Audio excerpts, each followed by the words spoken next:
two presenters, Suki and Genevieve.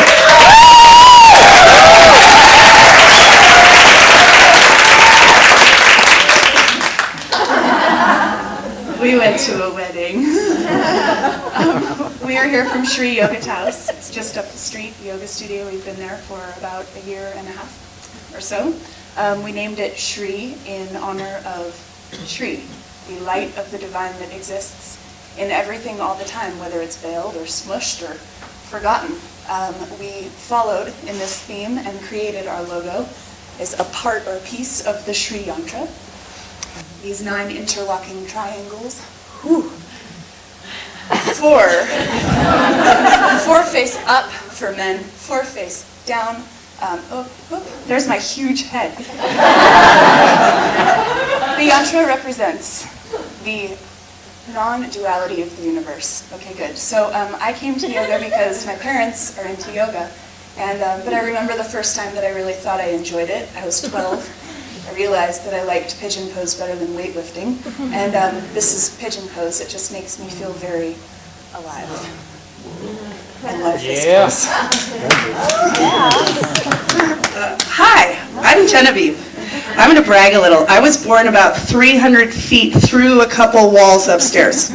So I'm also been known to be an actress. There's my big face. I'm really glad the Harwood built this auditorium. I feel like this is my home, and now they gave me an auditorium in my house. How I came to yoga. When I was 15 years old, I was ejected through a windshield. I broke my 5th lumbar vertebrae pretty much completely. I had a huge occlusion of my spinal cord. I had to learn to walk again. And I didn't do yoga for a long time until I met Suki at the World Cup, where we both work. And we took this picture of me doing handstand because for me, doing handstand sort of embodies what yoga is all about. It is so empowering, self-empowering. It's like, if you have to learn to walk twice in your life, why not learn to walk on your hands? The style of yoga that we teach and study is called Anusara Yoga, and there's 3 things that make it primarily different from the other yogas out there, which we also offer at the studio, and they're all really valuable. The first thing is that it's a tantric philosophy, which simply means like this life, this moment right now is your opportunity to enjoy bliss. The second thing is that we all pretty much trust that there is some bigger, more beautiful, powerful force in the universe that loves divinely, ultimately, completely. We all exist in that, and it's looking out for our greater good, even if it looks really ugly. And the third thing is this thing called, John Friend designed this practice, and he designed it with very specific and elegant biomechanics, which allow the practitioner, the yogi, to experience on their own this really huge value of self-empowerment, to know how to use your body. Raise your hand if you know where your tailbone is. Yeah. Awesome.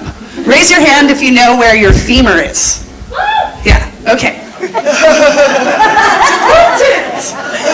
So to begin, the first principle of Anusara Yoga is to pause and to open to grace. So we thought this image showed that, we're not doing anything super duper crazy, but just pausing and acknowledging that in every moment we have the opportunity to experience our Shri.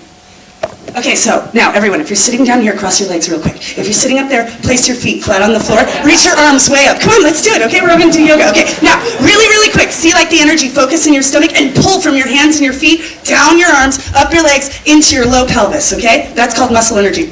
We couldn't figure out how to show this other than this. So once you've acknowledged your own potential, then gotten really, really strong, then you take your thighs in toward each other, squeeze your thighs in toward each other, move them back, and broaden them apart. Okay, so now do this. No, just kidding. Stay with your hands up. Okay? So from your tailbone, if you know where it is, really quick, take a deep, full breath, open to grace. Pull in from your fingers and your toes, and then as you exhale, reach out your feet and your hands and lift your heart towards the ceiling. Yeah, you're doing yoga right now, all of you.